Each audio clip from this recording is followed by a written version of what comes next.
Hare Krishna. So we're going to begin a new chapter today in our Bhagavad Gita portion of the Bhakti Shastri class. This is the 25th class on the Bhagavad Gita that we've done. We're starting chapter 12. We're going to do verses 1 through 12. There'll be a portion left for next week. This is the last of the six middle chapters, which exclusively talk about Bhakti Yoga. We shouldn't despair, though, when this one is over, because all of the other chapters will be relevant to our Bhakti Yoga practice. It will give us a deeper understanding of things and will help us in many ways. So it's not that it will no longer be relevant to us once this is over. It begins here with a question. Arjuna begins the question. The title of the chapter in our Bhagavad Gita as this is called Bhakti Yoga. Vishwanath Chakravarti Thakur says it's the superiority of Bhakti Yoga. That's how he takes it. And originally it was just a discussion. There were no chapters. Krishna didn't say, I'm talking chapter 1, I'm chapter 2. It was just a discussion. People afterwards have divided them into sections and given them names. So Vishwanath Chakravarti Thakur is saying this is establishing the superiority of Bhakti Yoga over Jnana, and especially he says it's establishing a pure Bhakti Yoga over other types of Bhakti. So here's the first verse, verse number 1. Arjuna is asking, he says, which are considered to be more perfect? Those who are always properly engaged in your devotional service, or those who worship the impersonal Brahman, the unmanifested? And the thing is, the yoga vittama, the ones who know yoga the best, is Prabhupada says, the most perfect in knowledge of yoga. So which ones understand things better? Those who are worshipping Krishna's personal form, and those who are worshipping, this is the Aksharam Avyaktam. The Aksharam is unmanifested, and Aksharam is beyond the senses, and Avyaktam is the unmanifested. So Krishna already mentioned in chapter 9, that he called it the Vyaktamurtina, his unmanifested form, which pervades everything. The various commentators don't seem to have a real burning, see that there's a real burning reason why Arjuna asked this question just from the previous chapter, from the previous text. Many times we've seen that one new chapter comes on the heels of a previous one, to clarify or to explain something that was brought up right at the end of the last one. Like in chapter 11, Arjuna wanted to see that amsha, that part of Krishna that Krishna mentioned, that is the source of all his vibhutis that he mentioned at the end of chapter 10. Here they don't come up with there doesn't seem to be a real burning question. They give a few reasons why he talks about it. Prabhupada also gives some here. It appears, though, that it's more or less that because Krishna is very clear about this. He mentioned his all-pervasive form, his Avyaktamurtina, but at all the time during these middle 6 chapters, he's been emphasizing the worship of his personal form. In fact, that's the only thing he's ever recommended. After he's recommended, the meditational yoga and jnana and karma. Nishkama karma yoga in the first 6 chapters, but he very clearly at the end of chapter 6 he said that bhakti is the best. Those who worship me are better than the other yogis. So all of those instructions in the first 6 chapters, if they seem to contradict bhakti or seem to indicate you could do something else besides bhakti, are canceled out by that statement. Right? That this is the best yoga. And any description of bhakti he's never given any indication that you should worship the unmanifested impersonal form. He said that you should that people who think that people deride him when he comes in his human form. He's all of the times he's given instructions in bhakti, it's to be done to his personal form. Later on, he'll say very clearly that the Brahman, the impersonal form, he's the support and origin of that, so he's superior to it. He even says my, he claims it as mine, my unmanifested form. So it's not that he's the manifest form of the unmanifest, right? But his unmanifest form. So he's been pretty clear throughout. So there doesn't seem to be a real reason for a lot of confusion there that would make Arjuna have a this burning desire to ask this question. But it's true that, and Prabhupada mentions that there's almost, it seems like always this kind of two types of worshippers. Because we mentioned, as we talked about in Isha Upanishad, and also earlier in chapter 7 and 9, especially 9, how it's difficult to understand the form of God as being the Prabhupada says, the summum bonum, or the absolute truth that's the source of everything else.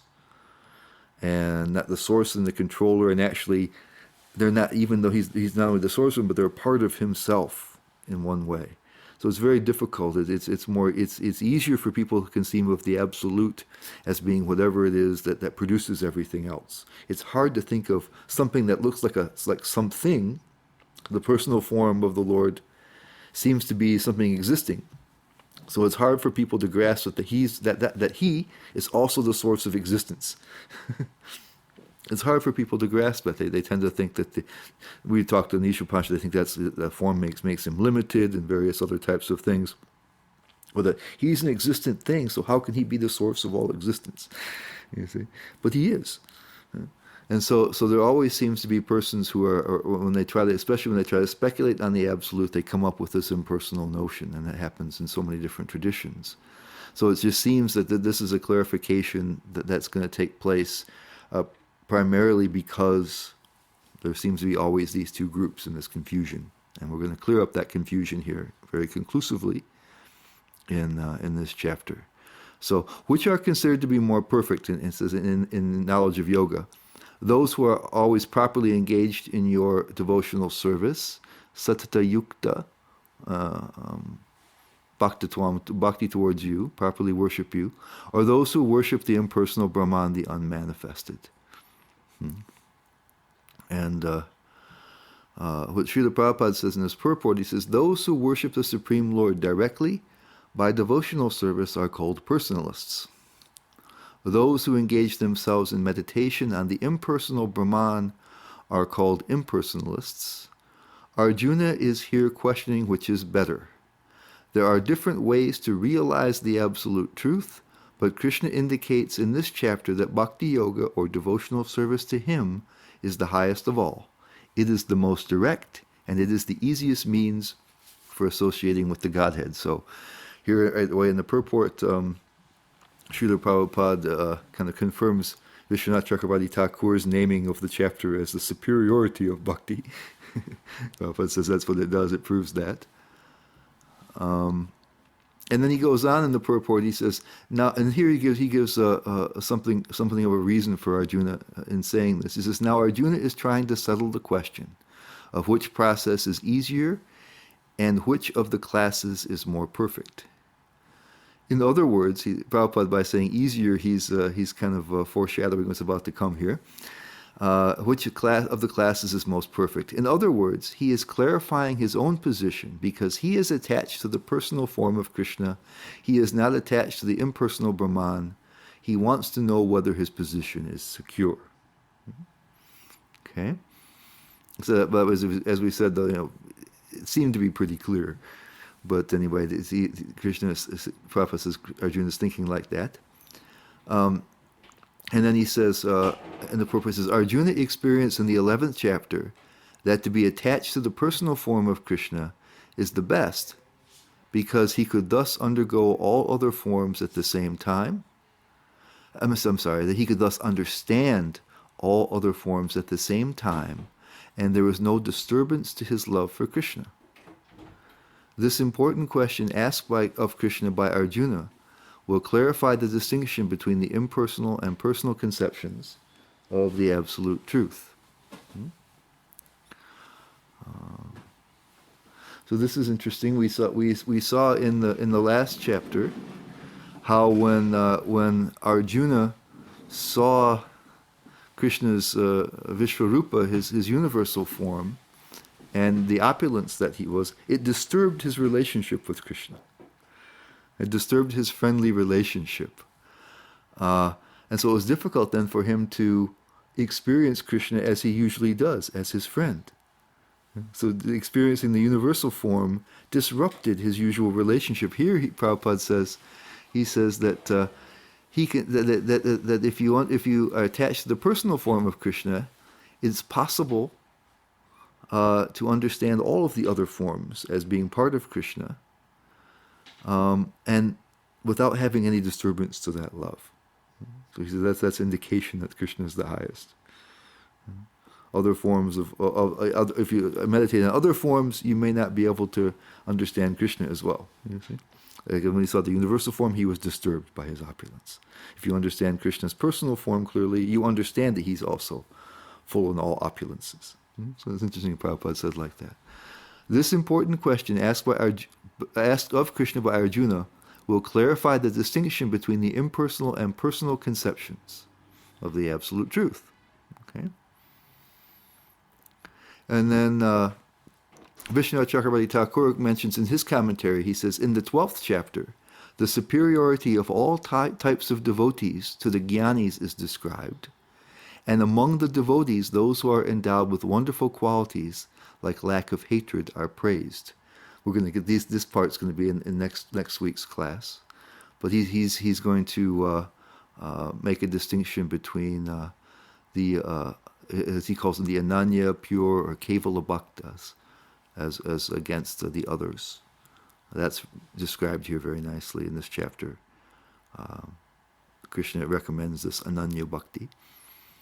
So Krishna responds to Arjuna's question. He says, those who fix their minds on my personal form and are always engaged in worshipping me with great and transcendental faith are considered by me to be the most perfect. So he's confirming again bhakti directed to me. He says, fixing the mind on me and worshipping me, always engaged in me. They're the most perfect. The yukta tama, the best connection there, are considered to be like that. And Prabhupada has a short purport here, so I think I've taken it completely. Prabhupada says, in answer to Arjuna's question, Krishna clearly says that he who concentrates upon his personal form and who worships him with faith and devotion is to be considered the most perfect in yoga. For one in such Krishna consciousness, there are no material activities because everything is done for Krishna. A pure devotee is constantly engaged. Sometimes there's a nitya yukta. So sometimes he chants, sometimes he hears or reads books about Krishna, or sometimes he cooks prasadam or goes to the marketplace to purchase something for Krishna, or sometimes he washes the temple or the dishes. Whatever he does not let a single moment pass without devoting his activities to Krishna. Such action is in full samadhi. So that last sentence, such action is in full samadhi, indicates a very advanced practitioner of bhakti. Other places, commentators will mention that the word nitya, which means constantly or eternally, can also mean regularly. And so, and they say that when we're talking about the beginnings of sadhana bhakti, that we have to take it that way, because we're not able to do only devotional service and think only of Krishna all the time in the beginning stages. So it says then if we take it as constantly or eternally, then we may develop some doubt in the validity of the Shastras.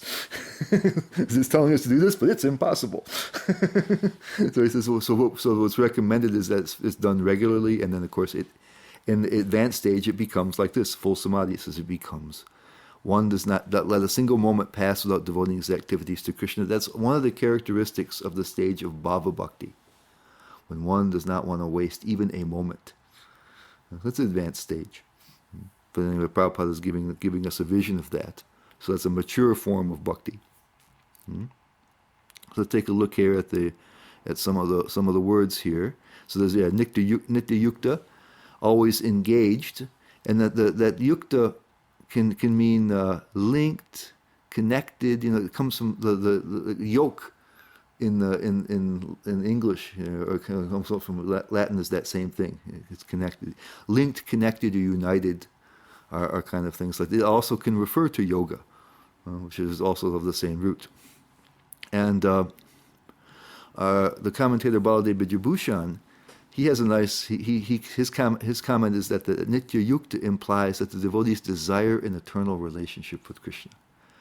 So that's some of their background. So they're always engaged. Why are they engaged? Because they're thinking about that they are eternally connected. They have an eternal relationship with Him. That's our understanding. That the soul has an eternal relationship with Krishna, and they want to develop that. Want to have that be revealed. So he says that he sees that meaning, that mentality is lying within those words. And then yukta tamaha, most perfect in yoga. Alternatively, it's most linked in yoga, most absorbed in yoga, or the best knower of yoga. It can be thought like that. There's a lot of richness to the Sanskrit vocabulary. And Baladev Vijayabhushan says that yukta tama means that they have the method which will allow them to most quickly attain Krishna. Notice what Prabhupada mentioned, the easiest path. And this will be taken up later, the quickness of it. And then there's Shraddhaya Paraya, transcendental faith. And Vishwanath Chakravarti Thakur, he quotes in his commentary Srimad Bhagavatam 11:25-27, which defines transcendental faith. It says, faith directed towards spiritual life is in the mode of goodness. Faith rooted in fruitive work is in the mode of passion. Faith residing in irreligious activities is in the mode of ignorance. But faith in my devotional service is purely transcendental. And we've talked about already. I wonder if that's gonna. I have that here. We've talked about already the role of faith in this, especially pure bhakti. So here Vishwanath Chakravarti Thakur, his commentary says, from this it should be inferred that inferior to these ananya bhaktas are those having bhakti mixed with jnana, karma, or other processes, who are called yogavitara. Thus it is shown here that bhakti is better than jnana, and that among the types of bhakti, ananya bhakti is the best. So here, the definition here is clear enough here. They're always engaged, and they have this great faith. And we've defined faith before. Prabhupada has defined it, and actually given us Lord Chaitanya's definition. That faith means, faith in bhakti, means that we believe that it is sufficient. It's necessary for spiritual. We've described that even other spiritual processes need a tinge of bhakti to be successful. That's why you see Krishna sneaking in bhakti, even in the early chapters, where he's mostly talking about the various other yoga systems. And that it's sufficient. We talked about there's the definition that Rupa Goswami gives of pure bhakti. We're going to cover that when we reach the nectar of devotion. But he says the first is anyabalashita shunyam, that it's not done for a secondary purpose, that it's an end in itself. Prabhupada will mention that later on here in one of his purports. And so some people will worship the Lord for something else. He mentioned in chapter 7, there's the 4 different types of people that approach Krishna. They might be in distress, they need some help to remove something, they are in need of something that they want to have. Maybe they're just curious, and some of them have a certain level of knowledge about Krishna. So many times we do that. It's natural as human beings. If we need something, we ask somebody for help. Right? So, but pure bhakti understands that the value of a relationship with Krishna far outshadows everything else, and so there's no other desires besides that. And so it's an end in itself. The second one was the jnana karmadya anavritam, covered by karma, jnana, and so forth. There's a jnana karmadi. Adi means and such things, and so forth. So it says that we may think that worshiping bhakti, worshiping Krishna is a very nice thing, but then at the same time we may have to do other things. We may have other duties that we have to do. Krishna may not be able to cover everything. And so we may have other duties in the Vedas and such that we may have to do. Or we're attached to other methodologies. Maybe we're very renounced. Maybe we have some practice of yoga. That we need some qualification ourselves to perform it. We're going to have a beautiful example later on about how Krishna just takes charge of your life, and that you don't require anything else. You don't have to be learned. You don't have to be renounced. You don't have to be have well behaved. You will become so. You don't have to be able to concentrate in yoga to be able to do it. That Krishna provides you with what's required, so that it's completely sufficient in all ways. If you satisfy Krishna, everything else every other department is taken care of. He already mentioned that he takes care of your yoga, your acquisition, and your shema, your protection, the protection of all your assets. That he does that. Here he's going to tell you how he's the swift deliverer from birth and death. He talked in the 10th chapter about how he enters the heart and purifies it with the shining lamp of knowledge. How he becomes very active in our lives.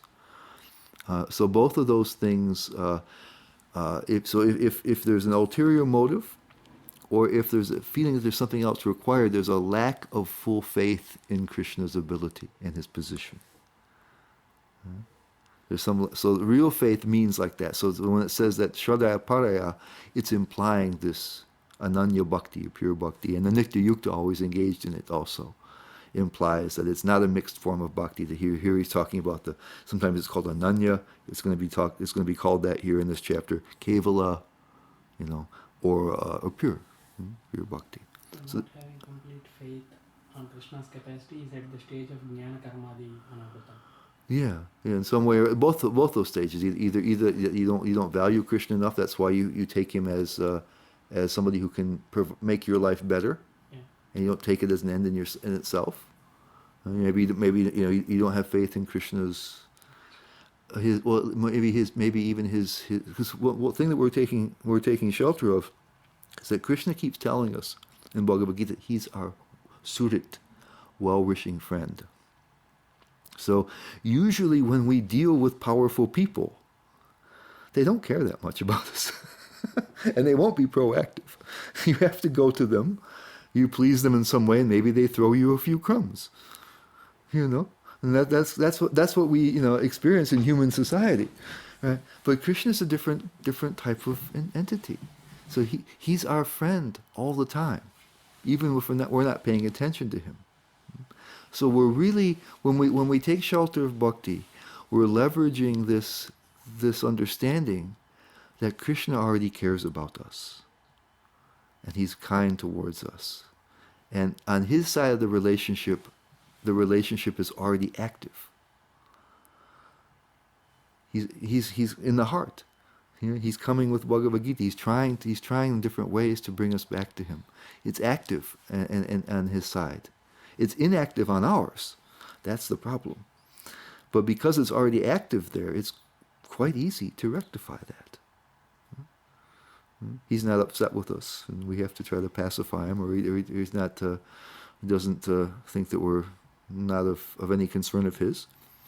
So we're really starting with in a very good position. So this is why Vishwanath Chakravarti, he says like this. He says, from this it should be inferred that inferior to these Ananya Bhaktas are those having bhakti mixed with jnana, karma, or other processes. They don't have that Shraddha Paraya, and who are called Yoga Vitura. So thus it is shown here that bhakti is better than jnana. That's what Krishna said right away, and he said that he's better than the ones who are worshipping the unmanifest. and that's what beyond the senses, and also that this is better than the other types of bhakti. Because we in chapter 7 and 8, and mostly 7 and 8, maybe like a little bit in 9 also, we had various types of mixed bhaktas.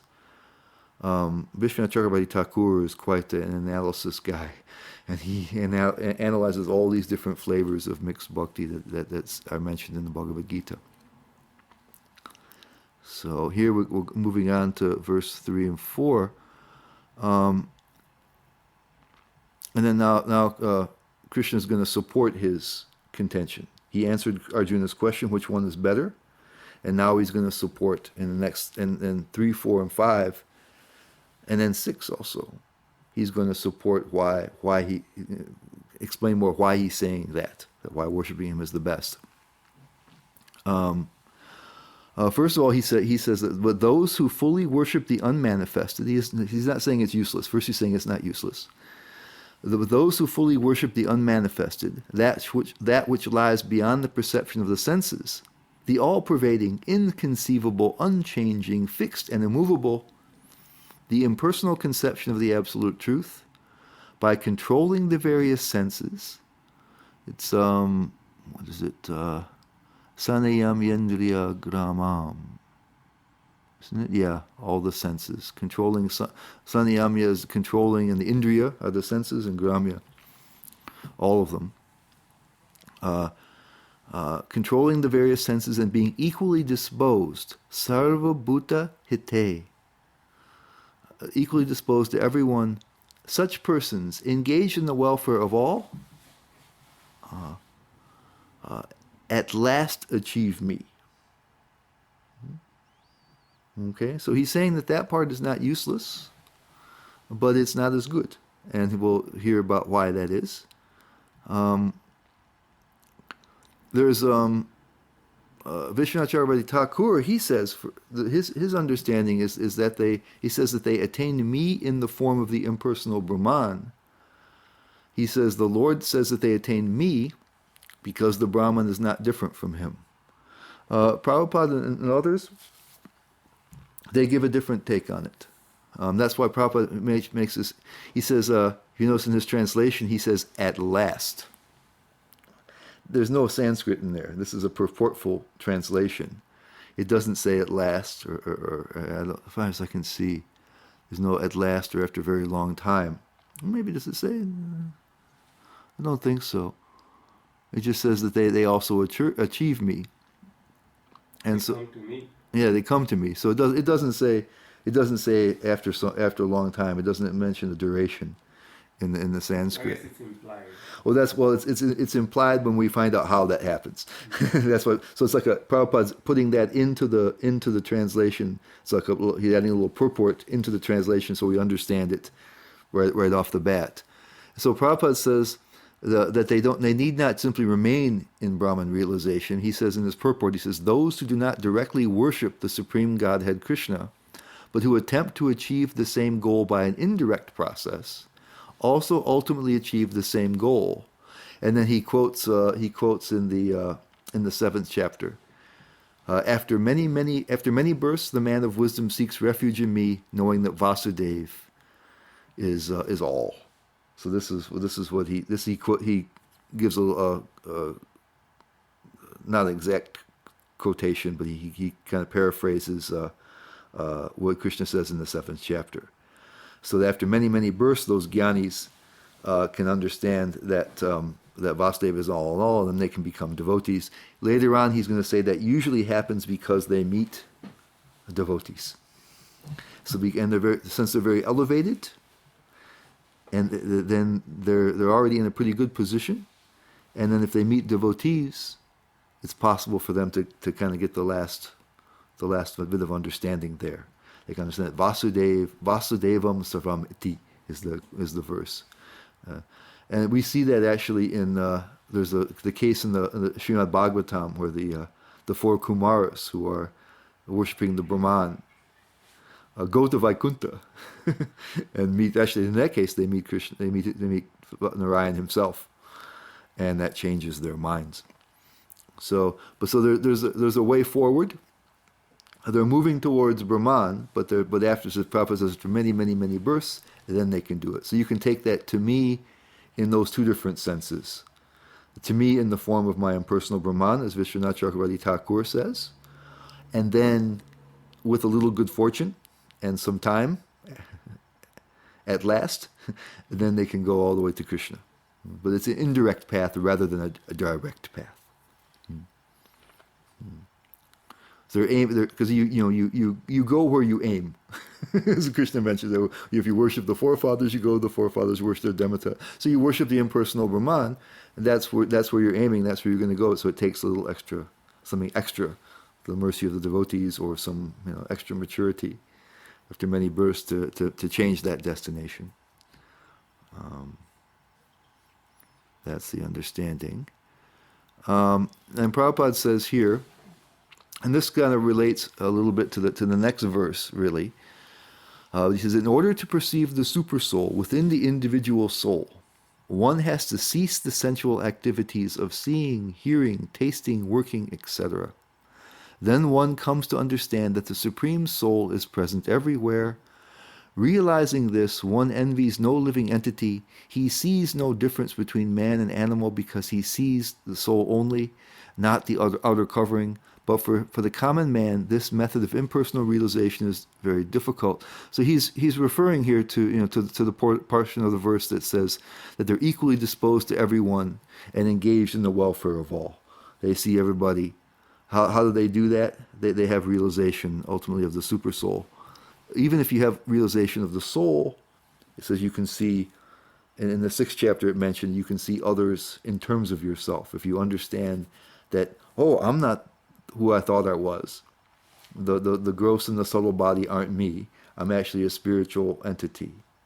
Then I can realize, that's the same case with you and you and you and you, and I don't look at the externals. So you can, by comparison with your own self, it said in the 6th chapter. So this we saw this in the 6th chapter. This notion where through meditation, classical meditation, you have to withdraw your attention from all of the senses. That's what it takes. Because right now our attention is focused on the mind, the intelligence, and the body, and all the various senses. It's focused externally, and we do not have much attention left over. Right, we're distracted driving, is what we are right now by all the internal inputs. So the yogis go to a very, very quiet place, and after sufficient preparation, they learn how to withdraw their attention from these things. As far as I can understand, that's kind of what happens. There are people that do simple surgeries with hypnosis. And as far as I can tell, the transmission of the sensations along the nervous system take place even under hypnosis. It isn't like a nerve blocker takes place, but somehow they don't notice it. Even happens sometimes if you're not feeling very well and you get distracted for a while, you feel better. Right? So it's a question of attention many times. And so it says when they're able to just simply the senses are still working. They're still there, but you're not paying any attention to it. And then you can see who's seeing. Right now we forget it's like we're absorbed in a movie, absorbed in a novel, absorbed in something else. You forget. We even have that term in English. You forget yourself. Yeah. This is meditation. Yeah. So in meditation, you're trying to withdraw your attention from everything external, and then you realize, here I am. A lot of Buddhism is all about this meditation. Yeah. Vipassana. Yeah. They're trying to do that. Yeah. But it's difficult to actually reach that stage where you can really turn off all the senses. Samadhi. That in the 6th chapter is mentioning like that. Yeah. So that's what they're doing, but it's difficult. It's a difficult path. Very difficult. Yeah. I took a course here in Maryland, in Westminster. There is a Buddhist temple there, and they teach this meditation. Yeah. So then Krishna follows up with that. He says, okay, so that it's kind of indirect way there. But he says, but the problem is for those whose minds are attached to the unmanifested, impersonal feature of the Supreme, advancement is very troublesome. Klesha adhikatara.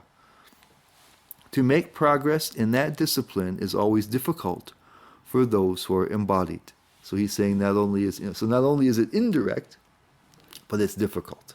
And that's the main thing. It's a dukkam, with trouble, filled with trouble. And then there's a lot of explanation of how the different ways in the purport, how it's troublesome. The one we just saw already, we'll revisit it again, that it's difficult to withdraw the attention from the senses completely. Prabhupada says in his purport, now here the difference between Jnana Yoga and Bhakti Yoga is definitely expressed. The process of Jnana Yoga, although ultimately bringing one to the same goal, is very troublesome. Whereas the path of Bhakti Yoga, the process of being in direct service to the Supreme Personality of Godhead, is easier and is natural for the embodied soul. Now he's going to explain that, why it's natural for the embodied soul. He says the individual soul is embodied since time immemorial. It is very difficult for him to simply theoretically understand that he is not the body. Therefore, the Bhakti Yogi accepts the deity of Krishna as worshipable because there is some bodily conception fixed in the mind which can thus be applied. See, like when we serve the deity, and so instead of having to meditate and try to withdraw your attention from the mind and the senses, we can use the mind, we can use the senses, and serve the deity in that way. And that seems natural to us. There's us, and there's the Lord. Right? And otherwise, we're trying to think how we're one. We're trying to think how all these things, how I'm unmanifested, I'm eternal. All these things that I'm not generally accessing. And then the other point, this is my own point here, that in fact, the soul itself is personal. It has a personal form. We are spiritual people. Actually, Arjuna is a spiritual person there with Krishna. That's what liberation looks like in bhakti. And Prabhupada will expand upon this a little bit. So not only does the process of bhakti allow you to act as you're used to from being embodied, you're thinking of yourself as a person, and use your senses and mind, but also it's accessing your eternal nature as a person. You're a person serving a person. That's what bhakti is. And so by performing the actions of bhakti, you're actually awakening the soul's real nature. So by the meditational process, you're fighting against the tendency to pay attention to your mind and senses, and you're trying to arrive at an understanding of yourself that's incomplete, that you're just a changeless spiritual spark. So it's a partial realization. It happens in a very difficult way. But with bhakti, you're not only not having to fight your conditioned nature so much by trying to withdraw your consciousness from the senses and the mind, but also you're doing what you do spiritually. You're acting like a soul. So that makes it doubly powerful. Srila Prabhupada says, a living entity is eternally an individual soul, and if he wants to merge into the spiritual whole, he may accomplish the realization of the eternal and knowledgeable aspects of his original nature. But the blissful portion is not realized. So he's saying that right now. He's saying that the soul is said to be Sat, Chit, and Ananda, also Krishna. Sat, it means eternal, existent or eternal. The Chit has knowledge, knowledgeable, and Ananda is blissful. So the blissful part is only realized in relationship. It's only realized in service to Krishna. That's where the Ananda comes in. Otherwise, they say Brahmananda, that's a less form of bliss. The real bliss comes from the relationship with Krishna. Like Prabhupada says, the Brahman effulgence is Krishna's Sat potency, existence. The super soul is his Sat and Chit potency, because the super soul he's sitting there in the heart, and we're ignoring him. But when what Lord Narayan and where there's Vishnu and Lakshmi, or Rama and Sita, or Krishna and Radharani, that means Krishna is associating with the spiritual potency, and that produces Ananda. Well, we're also part of that spiritual potency, and when we're associating with Krishna and serving him, then our Ananda comes into being. So he says that even if we can somehow manage to become liberated and merge ourselves into Brahman, there's a certain part of our potential that's yet unrealized. And Prabhupada says that will cause a dissatisfaction after some time, because we're not fully realized at that point. We have a dimension of ourselves that's not being utilized in that place. And Prabhupada says, for a devotee, there is no difficulty in approaching the Supreme immediately and directly, but for those who are following the impersonal way to spiritual realization, the path is difficult.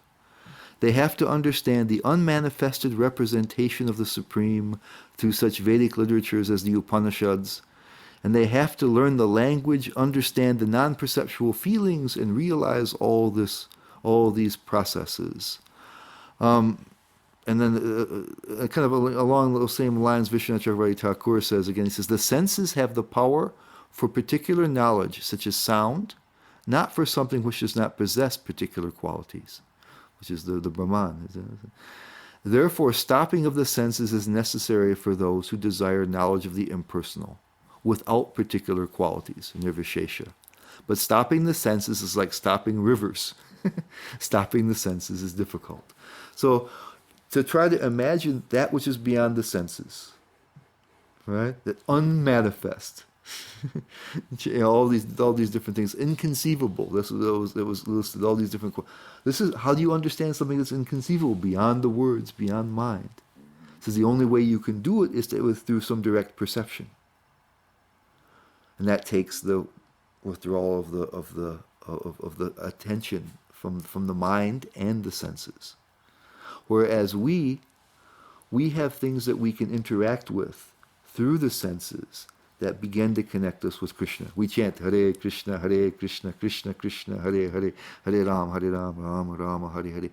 That's something that it has sound. It's something particular. It's something we can perceive. It's something we can make. But it's spiritual. And we're directly connecting. So when we deal with the deity form, Prabhupada's going to talk about that here. There's something that's definitive, that's right there, but it's also spiritual. You see, so it's we hear descriptions of Krishna in his form of Shyamasundar, the peacock feather. So these are things we can understand. They're spiritual descriptions, and as we hear them and become more purified, then we can understand them better and better. They can lead actually to the actual experience of the vision of Shama. But when we see, if we were to see Krishna face to face, okay, it would be he would be recognizable from the description. He would be much more wonderful than we conceived of just hearing this description. We have never seen a spiritual pitambara dhoti or a spiritual peacock feather. It's more than we can imagine, but it would be recognizable from the description. We would be able to pick out Krishna from Narayan, from other people, like that. So Prabhupada says, to realize something unmanifest, beyond the senses, all these other things, we have to stop using the senses, which means controlling them. But in bhakti, one uses the senses.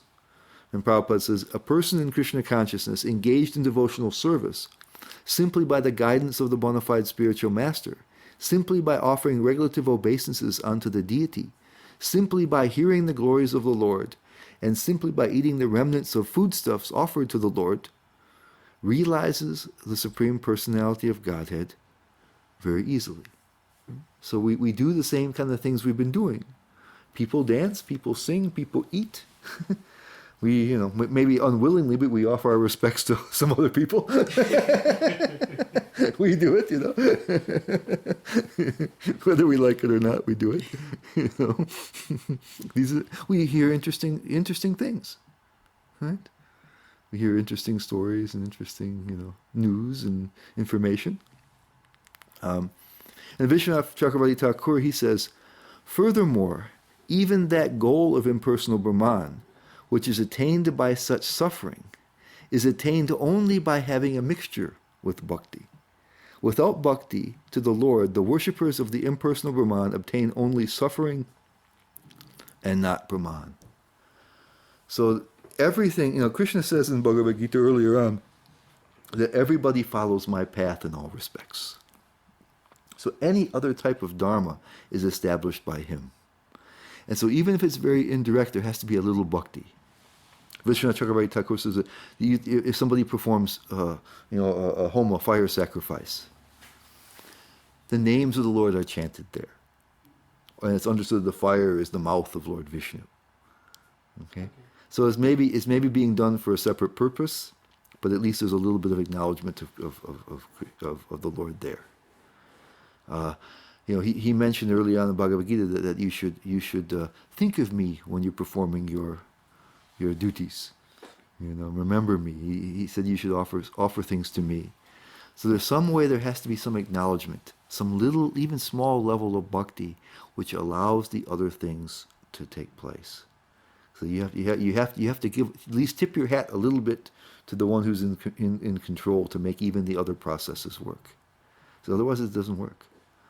They both, Prabhupada and him both, they quote this verse from Lord Brahma in the Bhagavatam, where it says like that. It says, if they don't deal with bhakti in any way, they simply get the trouble they take. The troublesome path, and that's all they get is the trouble. They don't get the result. So he says, so even worse than that, you have to do a little bhakti anyway. So why not just do it? Yes. Right? If that's the thing that's really the ingredient that's making the other things take place. Why do that little bhakti is required for impersonation?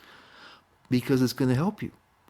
You see, that if you're against the Lord, we explained that in Ishopanishad, you end up going down to the lower planetary systems. So it has to be in there because Krishna is all powerful. These other paths aren't independent of him. He establishes them. And what does he want us to do? What's he want us to do?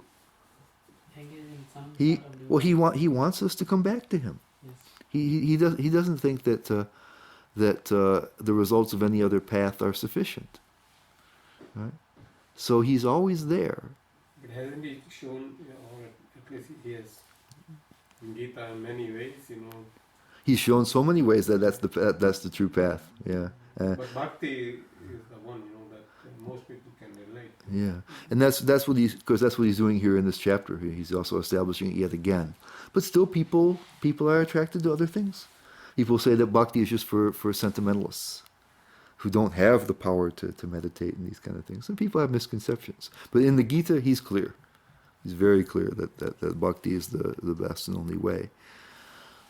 If you remember in the first 6 chapters, we saw how Krishna was, saying you needed to perform, the jnanis had to perform sacrifice to attain knowledge. Yeah. Right? He was recommending that you be yukta, that in your activities you had to be connected with him in order to succeed. That was in the 2nd chapter. And if there's no connection with him, he says it doesn't work. Huh? So he's trying to lead us to bhakti. And so there has to be some acknowledgement of him for even these other things to work, even if you're more interested in these other things. Some small connection is there, and that can grow. Yeah. Okay. And then Prabhupada says, by the grace of, so here's where he says that those jnanis, after a long time, how it happens. By the grace of some devotee, such a transcendentalist, highly learned in the process of jnana yoga, may come to the point of bhakti yoga or devotional service. So it's by the association of some devotees they get the devotional idea. But then he says there's also a weakness there. He says at that time, long practice in impersonalism also becomes a source of trouble because he cannot give up the idea. So they first attain impersonal Brahman. And then if after some time, then they may get the association of devotees and get the devotional idea, and even then they have to fight against that ingrained idea that they have. So it continues to be troublesome even at that point. So all these different reasons why that path is troublesome. You have to control you have to be able to withdraw the attention from the mind and the senses. You have to understand yourself incompletely as a soul. Right? You're not actually accessing your full capability as that. Even if you're successful, then you may have to wait a long time before you finally get the actual bhakti idea. And then even if you do that, it's hard for you to overcome your preconceptions. Therefore, an embodied soul is always in difficulty with the unmanifest, both at the time of practice and at the time of realization. And then Prabhupada says, of course, worship of the Supreme Personality of Godhead in his form within the temple is not idol worship. This is a little something I added on to the end because he was mentioning the deity form.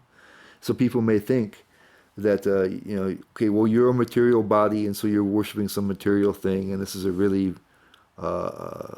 low-level spiritual practice. But he says there is evidence in the Vedic literature that worship may be saguna or nirguna, with or without qualities, of the Supreme, possessing or not possessing attributes. Worship of the deity in the temple is saguna worship, for the Lord is represented by material qualities. But the form of the Lord, though represented by material qualities such as stone, wood, or oil paint, is not actually material. This is the absolute nature of the Supreme Lord. He already has mentioned how he's the source of all these material things. So Prabhupada says by his omnipotence, he can be present there in that form. So it's not an ordinary material form. We're being in direct contact with Spirit. That can be sometimes an argument against it. This is, the bhakti is just for low-level people. And then in 6 and 7, he goes to the other side. He said the impersonalists have all this difficulty. Now here's what happens with the devotees. So he's explaining his answer from text 2. He says, but those who worship me, giving up all their activities unto me, maya sanyasya, karmani maya sanyasya, yetu sarvani karmani maya, and then giving up all their activities unto me and being devoted to me without deviation, engaged in devotional service and always meditating upon me, having fixed their minds upon me, O son of Pritha, for them I am the swift deliverer from the ocean of birth and death, the mrityu samsara sagarat, ocean of birth and death. And so it's here the one key word here is ananyanaiva yogena, and matpuraha means that you're matpuraha says you're, what's how Prabhupada defines it as being attached to me. Being attached to me, Baladeva Dibhushan says it's like that he's your supreme destination. So it's like that. And then there's the ananyaiva yogena, which we have here. Prabhupada says, without division, certainly without division, by the practice of such bhakti yoga. So this ananya, so it means two things. It's exclusivity and continuity. This without division. So that again, it's that view of the pure bhakti. You're not doing anything else, right? And that's all you're doing. Yes. That's all you're doing. Yeah. So it's constant and exclusive. That's why they call it Ananya Bhakti. And so Prabhupada says in the purport, as stated before, the Supreme Lord can be appreciated only by devotional service. Therefore, one should be fully devoted. One should fix his mind fully on Krishna in order to achieve him. One should work only for Krishna. It does not matter in what kind of work one engages, but that work should be done only for Krishna. That is the standard of devotional service. And then here's the important part. The devotee does not desire any achievement other than pleasing the Supreme Personality of Godhead. And that's the Anyabalashita Shunyam part. No ulterior motive. And then he quotes at the end, he says, one should give up all other processes of self-realization. So this is the other part, Jnana Karma Navratam. and simply execute devotional service in Krishna consciousness. That will enable one to reach the highest perfection of life. There is no need for one to consider the sinful actions of his past life, because the Supreme Lord fully takes charge of him. Therefore, one should not futilely try to deliver himself in spiritual realization. Let everyone take shelter of the Supreme Omnipotent Godhead, Krishna. That is the highest perfection of life. And then he talks a little bit more about it. He says, this process is very simple. One can devote himself in his occupation and engage at the same time in chanting Hare Krishna, Krishna Krishna, Hare Hare, Hare Rama, Rama Rama, Hare Hare. Such transcendental chanting attracts the devotee to the personality of Godhead. So he's again, Prabhupada, when he in his commentary, he's always trying his best to bring the lessons of the Bhagavad Gita into our present day situation. So Krishna didn't mention chanting specifically in the verse, but how do we remember Krishna and focus on him is through the power of the chanting. So Prabhupada mentions it twice in the purport. Krishna. And then this is just beautiful here. He says, and this is how we explain how we don't have to have any personal qualification to begin the process of bhakti. How Krishna takes care of it. And he uses examples. He says, a child is completely cared for by his parents, and thus his position is secure. Similarly, a devotee does not need to endeavor to transfer himself by yoga practice to other planets.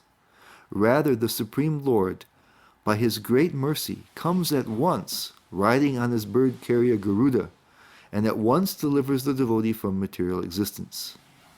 Although a man who has fallen in the ocean may struggle very hard and may be very expert in swimming, he cannot save himself. But if someone comes and picks him up from the water, then he is easily rescued. Similarly, the Lord picks up the devotee from this material existence. And the word here, it says swift. It says not after a long time. In the where is it? Natchirat, not after a long time. It says, I'm the swift deliverer of birth and death. And this is explained. Prabhupada got elements of this part of the commentary from Srila Baladev Vijayabhushan, who says that even he says really sweetly. Also, he says not after a long time, but very quickly, since I am not able to bear the delay in meeting them. That's how Krishna is thinking through his devotees. That but very quickly, since I am not able to bear the delay in meeting them, I, putting them on the shoulders of Garuda, bring them to my dham. That's how. So it's Krishna's, his already existing great concern for us. Yeah. That in bhakti, that's what we're betting the house on that. that Krishna cares for us. And Vishwanath Chakravarti Thakur says, but the devotees, even without jnana, by Kevala Bhakti alone, comfortably attain liberation from samsara.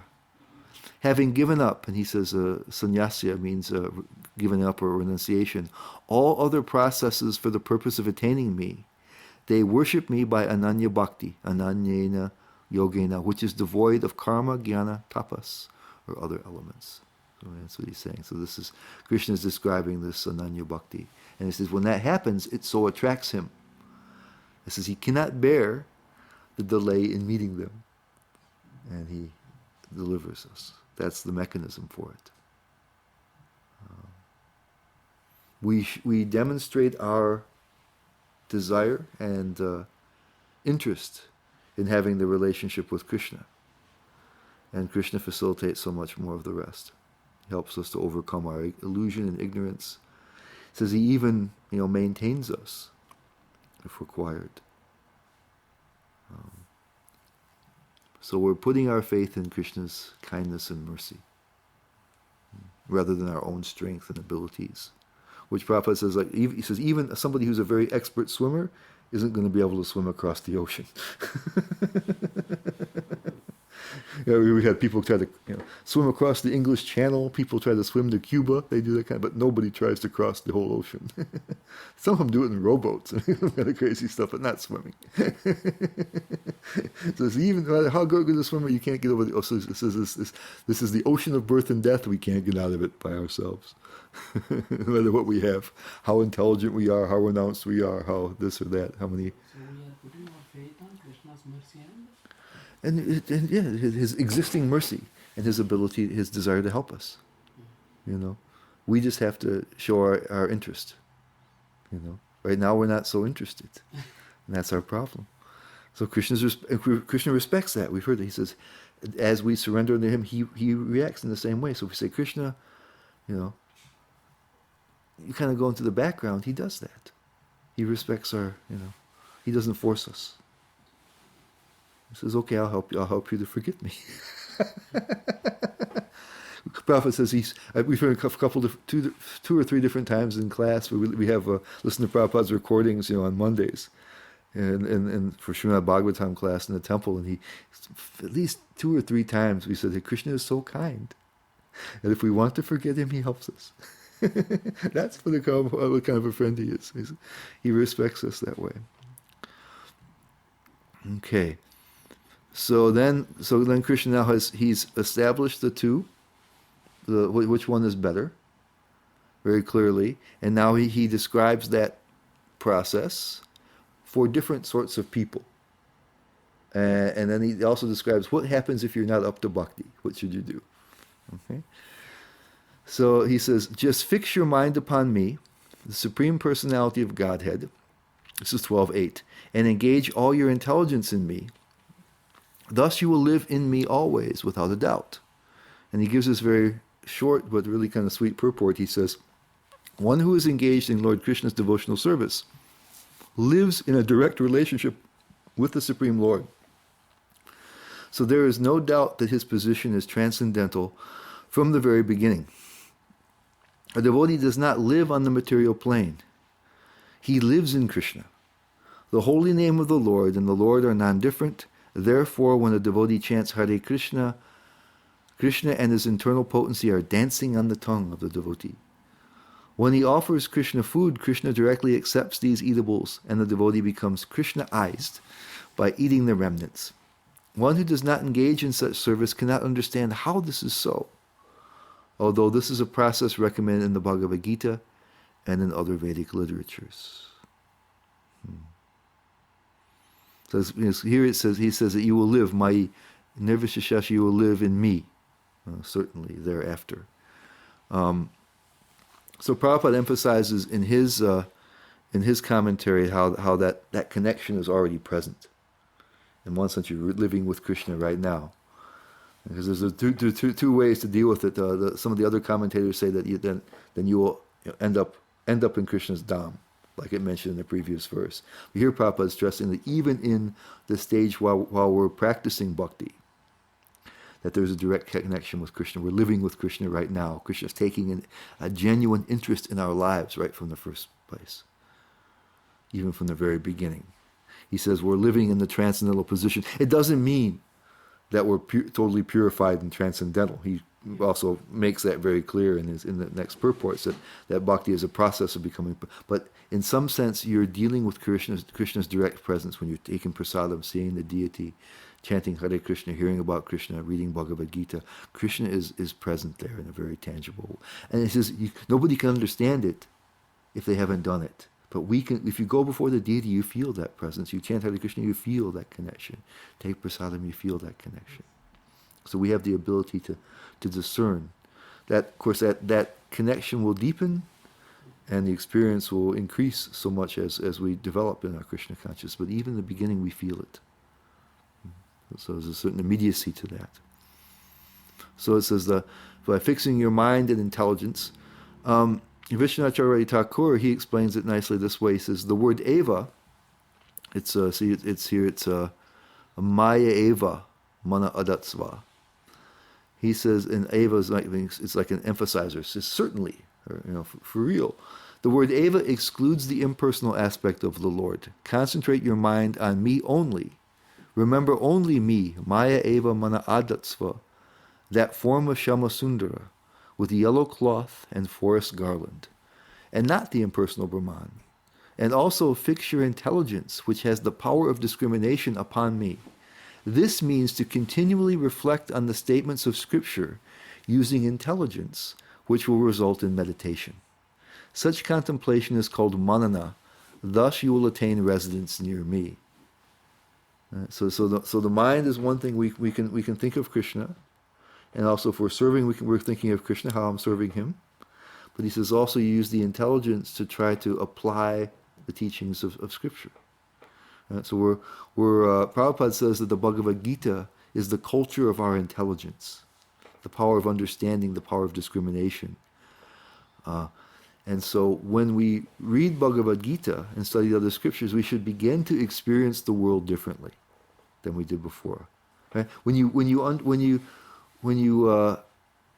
have a change in your intelligence, you see the same things, but you understand them differently. Sometimes, like in science, they call them paradigm shifts.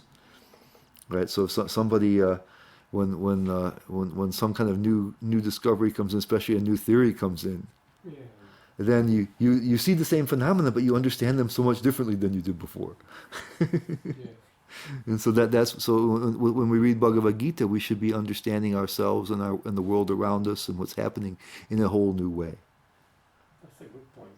So that's why it says, engage your intelligence in me. Paradigm shift. Yeah, it's a paradigm shift. So we should see things quite differently. Somebody who when relativity came in, suddenly the quantum mechanics comes in. It's like, oh, now everything is completely different. It's all the same thing. So many of the same things they see, but now you understand it differently. So we'll understand the world in front of us in a whole different way if we do that. Very good point.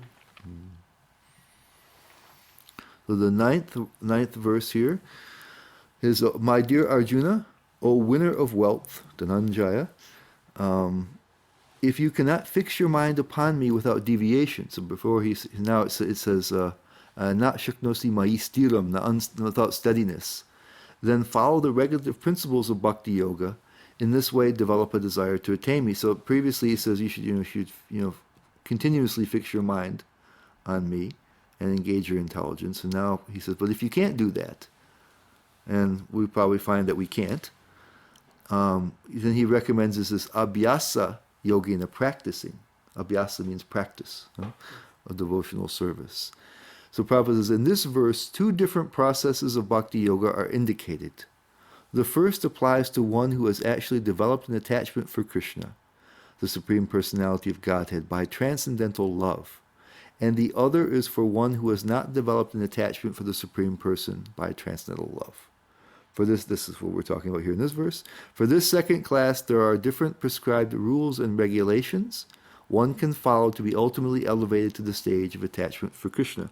We're going to talk about this a lot more when we go to the nectar of devotion. The process, the different stages of the development of bhakti. And so at the higher stages, it says that even if you try to think of something else, Krishna enters into your mind. You can see at the super high levels when Krishna was gone from Vrindavan. I think it was Uddhava who was saying that you try to remember Krishna, and they're saying we're trying to forget him because it's causing us so much pain that he's gone. We can't forget him. So when there's, and we see that the more we love somebody, the more we have some attachment for something, we're distracted by that. A young man who's in love with some girl, supposed to be studying or supposed to be concentrating on work, has trouble, draws the mind away. It doesn't take any yoga practice to make them think of that. So when there's love, then it doesn't take any practice. It's beyond practice. It's just a fact, and you can't forget, even if you ought to. I think you should. So if we're not at that stage, which probably we're not here, most of us, and then there's ways though of practice, which makes us move in that direction.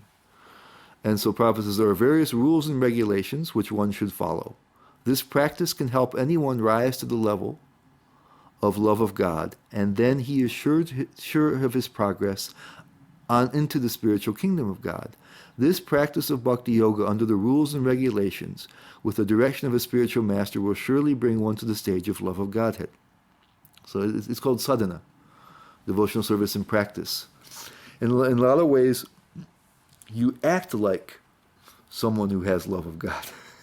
You do the same kind of things. You chant Hare Krishna, you hear about Krishna, you do some service. And Prabhupada says that because it's dormant in you, it's not something you're, he says, in the Nectar of Devotion, he says it's not an artificial imposition on the soul, but it's actually what we don't ordinarily do. He uses the example of a young child learning to walk, that they have that ability latent in them. You just have to train the nervous system a little bit, but that's something that they're designed to do. So it's not something unnatural that they're trying to learn. So therefore they pick it up pretty darn quickly. It's hard to make, like they have a hard time. They're doing better, but they're making robots walk and stuff. It's a tricky process. But a little kid doesn't know anything about neurons, neurology, and then manages it. We still don't know anything about neurons, and we walk around and we don't know how we do it because we're built to do it. So it says we're built for bhakti. So by doing the things that devotees do, it naturally awakens that process. And Vishnacharya Thakur says, in common words, this means stop the movement of mind, which like a river cannot be controlled, gravitates to vulgar sense objects such as taste, and establish the mind's movement in my beautiful form, qualities, pastimes, and rasa. That's the practice, right? We said when we this happens especially when we're chanting. Right, the mind takes us off somewhere and we're supposed to bring it back. And we try to bring it back. We don't try to stop the mind, but we try to bring it to Krishna, which is different than the meditation. You try to stop the mind. You try not to pay attention to it. Here we try to redirect it. And while you're doing service as well, you're trying to remember why you're serving and how you're trying to please Krishna. So now we've got 10. This is now the next stage. What if you can't do that? What if you're not ready to take up, it's called bhajana kriya, or real regulated practice.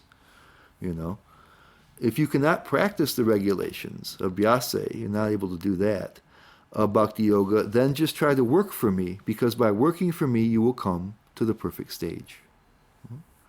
So somehow develop a connection. So maybe it's not going to be such a steady connection. And Prabhupada, he gives I just took the whole purport here because I couldn't really find, it was all pretty good, there wasn't really a good essence of it there. He says, one who is not able even to practice the regulative principles of bhakti yoga under the guidance of a spiritual master can still be drawn to this perfectional stage. It still says at the end there, it says, kurvan siddhim avapshasi, they come to the perfect stage. So this is you're still being connected with bhakti, but you're just in a little bit lesser connection. So in the first stage you were in, there's already love or real deep attachment. In the second stage you're making a pretty serious commitment, taking initiation, or really regularly doing things, regularly chanting, regularly serving, trying to make it a real central part of your life. And then here there's still a real connection, but it's just not quite as strong. You're not ready for that kind of commitment, So he says, so one who is not able even to, but each thing grows into the other. So if you start a little bit, having some connection, that's going to grow. See, and then to the point where there's commitment, and then if you have real strong commitment, it can grow to the point of love. One who is not able even to practice the regular principles of bhakti yoga under the guidance of a spiritual master can still be drawn to this perfectional stage by working for the Supreme Lord. How to do this work has already been explained in the 55th verse of the 11th chapter. One should be sympathetic to the propagation of Krishna consciousness. There are many devotees who are engaged in the propagation of Krishna consciousness, and they require help. So even if one cannot directly practice the regulative principles of bhakti yoga, he can try to help such work. Every endeavor requires land, capital, organization, and labor. Just as in business one requires a place to stay, some capital to use, some labor, and some organization to expand, so the same is required in the service of Krishna. The only difference is that in materialism one works for sense gratification. The same work, however, can be performed for the satisfaction of Krishna, and that is spiritual activity. If one has sufficient money, He can help in building an office or a temple for propagating Krishna consciousness, or he can help with publications. There are various fields of activity, and one should be interested in such activities. If one cannot sacrifice the results of his activities, the same person can still sacrifice some percentage to propagate Krishna consciousness. This voluntary service to the cause of Krishna consciousness will help one to rise to a higher state of love of God, whereupon one becomes perfect. So it doesn't have to be some connection. You start some connection and it grows. And like tomorrow we're going to have Dussehra festival, and we're going to have a whole lot of people out there working out there to make that thing happen. A lot of people attending, but there's going to be a lot of people volunteering out there. All of our big festivals. So there, that's helping out. So then it says, and then he goes a step back, or further back. It says, if, however, you are unable to work in this consciousness of me, then try to act giving up all the results of your work and try to be self-situated. So this is what Prabhupada will explain.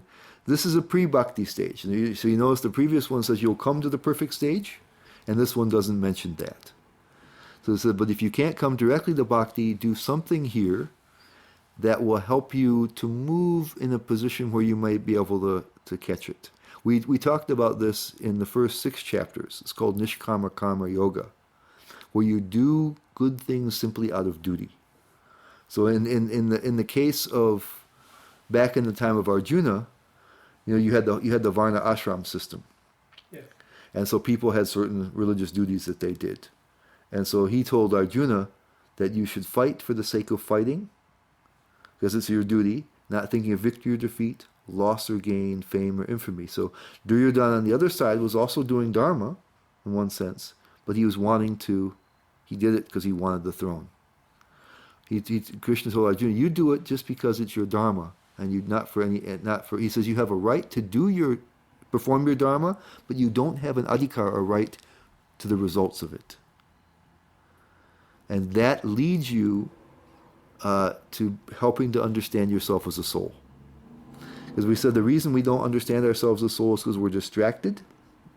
And so when we're acting purposefully for a particular result, then we're focused on how things are going. And we're anticipating the result. Where if we act simply out of duty, then you're not so focused on the external. So is he saying, that we go back to the karma yoga? That's what it is. He's saying Nishkama Karma Yoga. Yeah, really is what he's saying here. Although Prabhupada gives a little bit different spin on it because there's no Karma Yoga these days. We don't have the Varnashram system. The whole system's not set up very well. But we still have some work. We still have some work, and so so Prabhupada gives a more modern day. In one sense, Krishna is talking about that, going back to what happened in the first 6 chapters, doing the Nishkama Karma Yoga. But that the society isn't set up very much for that. So Prabhupada gives here a little bit more of a modern day take on it. The karma yoga, I guess for me, it all means, that you are raising your family, you are going to work to earn some living and taking care of your family. Doing it properly. Doing it properly, yes. And also... He's saying, do it all, without worrying about the fruit of the... Exactly, that's the point. Yeah, so you can do like that. Here's what Prabhupada says here. He says, there are many descriptions of sacrifices and special functions for the full moon day and other types of things. So you can perform the various kind of rituals and Vedic things like that. And there is special work in which the result of one's previous action may be applied.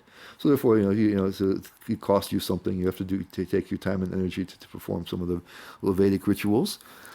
Thus, one may gradually become elevated to the state of knowledge. It is also found that when one who is not even interested in the activities of Krishna consciousness gives charity to some hospital or some other social institution, he gives up the hard-earned results of his activities. That is also recommended here because by the practice of giving up the fruits of one's activities, one is sure to purify his mind gradually. And in that purified stage of mind, one becomes able to understand Krishna consciousness. Okay, so if you're working and supporting your family and all this kind of stuff because you think this is the source of your happiness, and you're volunteer, Yeah, and you're working hard because you want to have a bigger house and all this kind of stuff. Then that's making you attachment. But if you say it's my duty, Yeah. I'm the man of the household, right? And I have to work to maintain them and do this kind of stuff. But you're not thinking that that's the source of your happiness, but it's out of duty. Then it becomes more detached. And then Prabhupada says, in that respect, social service, community service, national service, sacrifice for one's country, etc., may be accepted so that someday one may come to the stage of pure devotional service to the Supreme Lord. So we're trying to remove your attachments a little bit, to become less attached. That automatically moves you towards the mode of goodness, where your understanding is greater. You're going to be a little bit more open to greater things.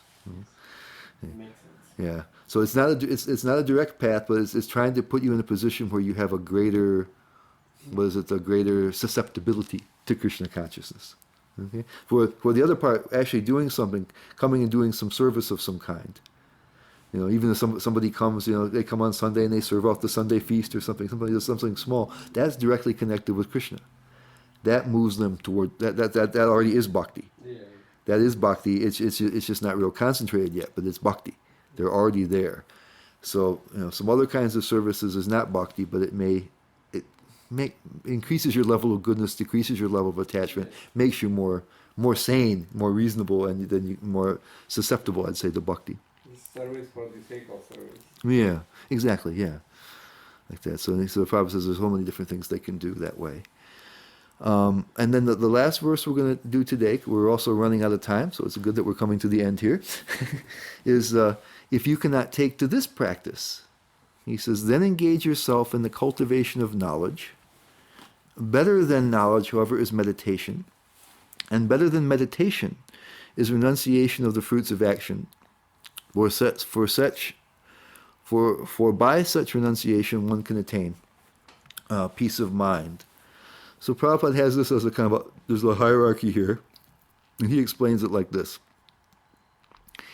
And this goes back directly to to what we saw in the yoga ladder in the first 6 chapters, how one thing led to another.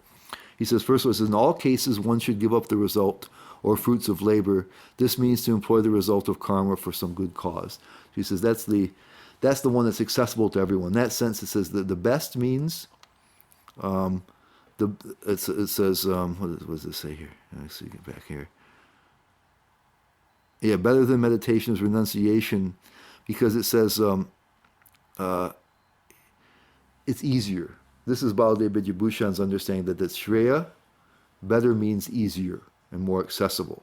Because you see here when Prabhupada says, he says that he takes it in the reverse order. Here it says that what is it? Knowledge, that meditation is better than knowledge, and better than meditation is renunciation of the fruits of action.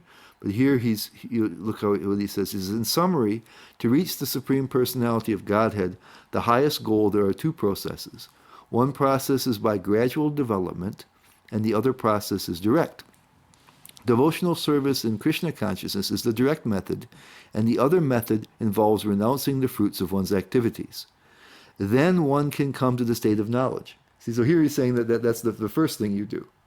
And the next higher level is knowledge. So Baladev Vidyabhushan explains that Shreya means easier. In this case, not a qualitatively better. So this is the most accessible thing, and it's also required. You're not going to do the other one. When in the yoga letter, it was like that. He told Arjuna to be detached from the fruits of his actions. That leads to jnana. And so he says here that then one can come to the state of knowledge, or jnana. You begin to realize yourself as a spiritual entity. Then to the stage of meditation. So it takes a high level of jnana, realizing yourself as a spirit soul, to be able to enter into the meditation, meaning the kind of meditation that allows you to withdraw from all sensory and mental input. Then to the stage of understanding the supersoul. So this is exactly the process we saw mapped out in the first 6 chapters. Nishkama Karma Yoga, Jnana Yoga, Dhyana Yoga, and then meditation of yoga. Then to the stage of understanding the supersoul, and then to the stage of Supreme Personality of Godhead. One may take either the step-by-step process or the direct path. So the Shreya means accessibility, greater accessibility. Not that, because here he's showing how the giving up the activities lead to knowledge, and then which leads to meditation. That's how they explain that.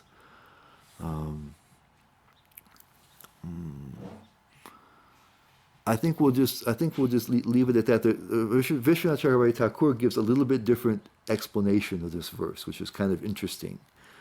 But I think we're kind of running out of time, and it's just interesting. It's not so necessary for us. So because he takes it to Prabhupada and Baladev Vidyabhushan are taking it more like a recapitulation of the first 6 chapters. This process, and Shreya meaning easier to do, and that's how you then approach bhakti indirectly. And Baladev Vishwanath Chakravarti Thakur takes this verse as talking about the previous few verses, not talking about the earlier chapters, but talking about the most recent verses 8, 9, 10, and 11. And he says that as I think in 8, Krishna says you meditate on him. So he equates that, the meditation, with like this deep remembrance of Krishna that you have in high levels of bhakti. And then he says that the knowledge in this verse he says refers to like when you're trying to remember Krishna. When you're trying to focus your mind and attention on him. So that's a little bit lower level of bhakti. And then, what does he say? Well, anyway, we can, then he, yeah,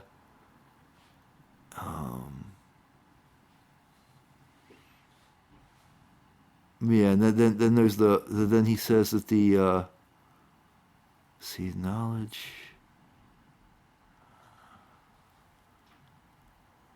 It's a little bit too intricate there to go through here, but